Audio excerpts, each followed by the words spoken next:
BNP নেতা engineer Ishraque so called mayor of Dhaka দক্ষিণ একটা সংবাদ সম্মেলন করেছেন। এই সংবাদ সম্মেলনে তিনি নিজেই আসলে পরাজিত হয়েছেন, মানে পরাজয় স্বীকার করে নিয়েছেন, চূড়ান্ত পরাজয়, যে না না ভাই, মেয়রটা এগুলো আমার লাগবে না, কিছু হচ্ছে। নিজেকে এখন আর মাননীয় মেয়র দাবি করছে না। এতদিন ইশরাক যেখানে যেতেন নিজেকে মাননীয় মেয়র লিখতেন। আমি যেটা বলেছি মজা করে, যে গার্লফ্রেন্ডকে হয়তো বলেছেন, যাই আমার নাম সেভ করো মাননীয় মেয়র লিখে। এখন ইশরাক নিজেই মাননীয় মেয়র নিজেকে বলছেন না। তিনি সংবাদ সম্মেলনের ব্যানারে শুধু ইশরাক হোসেন, মাননীয় মেয়র শব্দটা আর নাই, সংবাদ সম্মেলন করেছেন। স্পষ্ট এটি চূড়ান্ত পরাজয়। আনুষ্ঠানিকভাবে জাতিকে জানিয়ে দিল, সরকারকে জানিয়ে দিল যে না ভাই, আমি মেয়রটা নিজেকে কিন্তু বলছি না, মাফ করে দেন আমাকে। এর মধ্যে ইশরাক গেছিল আমার দেশের সাথে লাগতে। আমার দেশ পত্রিকাকে নানান অযাচিত ভাষায় গালাগালি করেছিল, আমরা তার প্রতিবাদ করেছিলাম। সে আমার দেশ পরে আর একটা ঘটনা ঘটিয়ে দিয়েছে। এই ইশরাকের যে তৎপরতা আন্দোলন, এগুলোর নেপথ্যে যে আওয়ামী লীগ, সেটা প্রমাণ করে দিয়েছে যে সাবেক আওয়ামী মেয়র, অবৈধ মেয়র ব্যারিস্টার ফজলুর তাপসের খুব ঘনিষ্ঠ সহযোগী ইশরাকের আন্দোলনের অন্যতম মূল আয়োজক বা সংগঠক। খুঁজলে আরো অনেক কিছু পাওয়া যাবে। এখন এটা স্বাভাবিক, এই সরকারকে ব্যর্থ করে দেওয়ার চেষ্টা, নগর ভবন অস্থিতিশীল করা এবং জনগণকে জিম্মি করে ভোগান্তির সম্মুখীন করা, এগুলো আওয়ামী প্ল্যান ছাড়া আর কোন প্ল্যান হবে? দেখেন, সরকারের সাথে দূরত্ব জামাতেরও তৈরি হয়েছিল। যেমন জামাত রাগ হয়ে অভিমান করে অথবা প্রতীকী প্রতিবাদের অংশ হিসেবে ঐক্যমত্য কমিশনের সংলাপে যায়নি, রাস্তা অবরোধ করেছে। এটিএম আজহারুল ইসলামকে মুক্ত করতে অনেক সময় লেগেছে, কিন্তু রাস্তা অবরোধ করেছে। জনদুর্ভোগ তৈরি করেছে জামাত? করেনি। কর্মসূচি দিয়েও কিন্তু জামাত জনগণের দুর্ভোগ হোক এরকম একটা কাজ করেনি। যেই সরকারকে যারা সমর্থন করে তারা কিছুতেই ওই সরকারের কাছ থেকে দাবি আদায় করতে রাজপথে নেমে জনদুর্ভোগ তৈরি করতে পারে না। এটা একদম অনুচিত, এটা কেউ করে না। যতই অঘটন ঘটুক এটা করে না, অন্য সব উপায় চেষ্টা করে দাবি আদায়ের।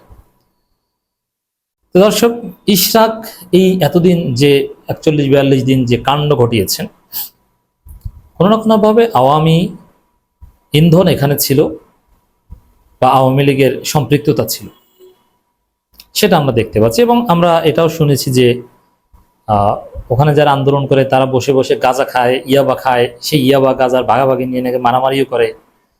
আবার ওইখানে বসে বিভিন্ন টেন্ডার কেটা কোথায় কি নেবে টেবে, গরুর হাটটাট, ওইগুলো তারা নিজেরা পরিকল্পনা করতে যে ধাক্কি বাজাতো কোরবানির আগের কথা।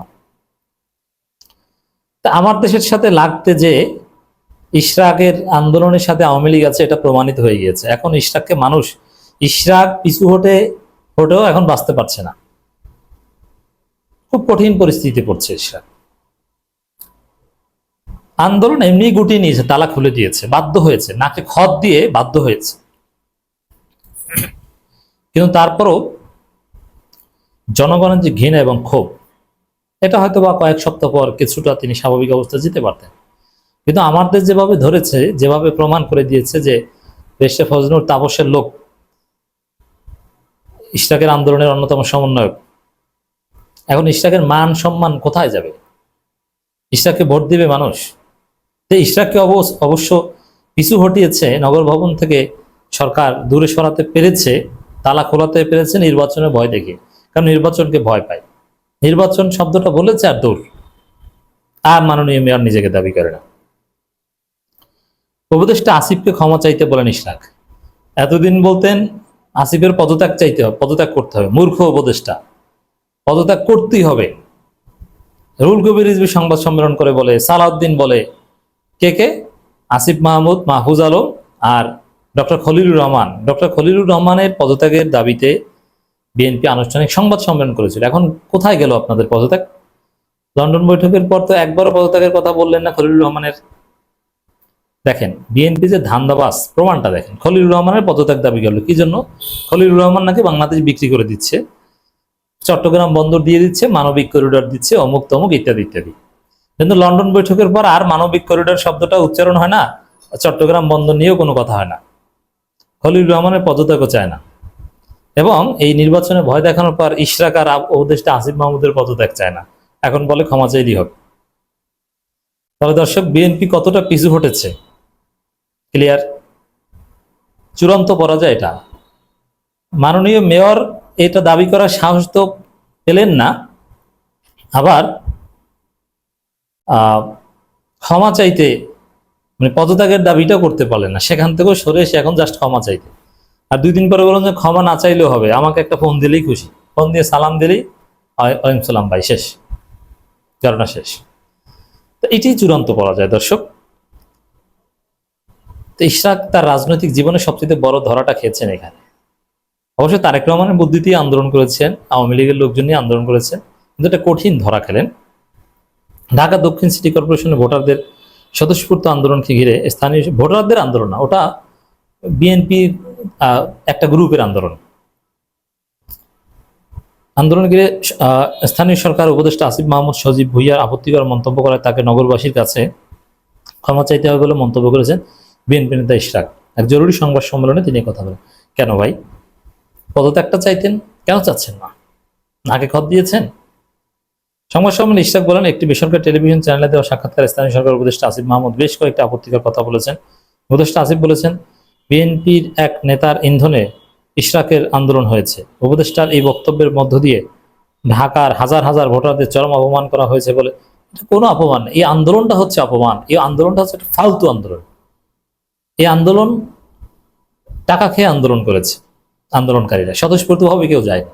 প্রত্যেক দিন একটা ফি ছিল যে এই কয় টাকা পাবো আন্দোলনে গেলে, ওগুলো আমরা বুঝি, এগুলো জনগণ বুঝে।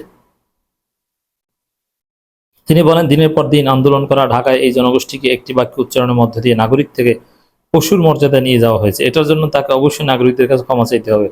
এই সেম বক্তব্যটা যদি লন্ডন বৈঠকের আগে দিতে, তাহলে বলতো তার পদত্যাগ করতে হবে, নাহলে ঘাট ধরে পদত্যাগ করা হবে। সে হুমকি হাম্বিতম্বি গেল কোথায়? ইশরাক বলেন, আসিফ দাবি করেছে আমাকে মিসগাইড করা হয়েছে। এই বক্তব্যের মধ্য দিয়ে তিনি আমাকে হেয় করেছেন, ঢাকাবাসী হেয় করেছেন, কিছু করার নাই। আপনি হেয় হয়ে এখন ঘরে বসে থাকেন, আসিফের বিরুদ্ধে কিচ্ছু করতে পারবেন না, আপনার দল আপনার পাশে নেই। এবং এখন নাকি আপনার লোকজনকে মাইর দেয় মানুষ, কারা নাকি মারছে।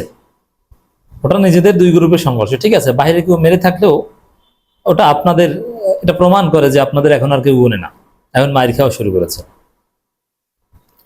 এ সময় তিনি আরো বলেন, স্থানীয় সরকার উপদেষ্টা দাবি করেছেন আন্দোলনের জন্য আমাকে অর্থ লজিস্টিক সাপোর্ট দিয়েছেন কুমিল্লার এক বিএনপি নেতা। উপদেষ্টার কাছ থেকে প্রমাণ রয়েছে নাকি, এই প্রমাণ তাকে জাতির সামনে তুলে ধরতে না পারলে প্রকাশ্যে জাতির কাছে ক্ষমা চাইতে হবে।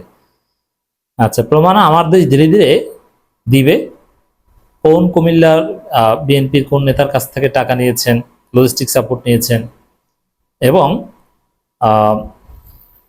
এই যে অলরেডি আমার দেশ বের করতে শুরু করেছে না, যে আওয়ামী লীগের কারা ছিল, মেয়র তাপসের কোন ঘনিষ্ঠ সহযোগী ছিল, এগুলো সব সামনে আসছে। আসিফ মাহমুদ আমার দেশে নজর রাখুন ইশরাক সাহেব।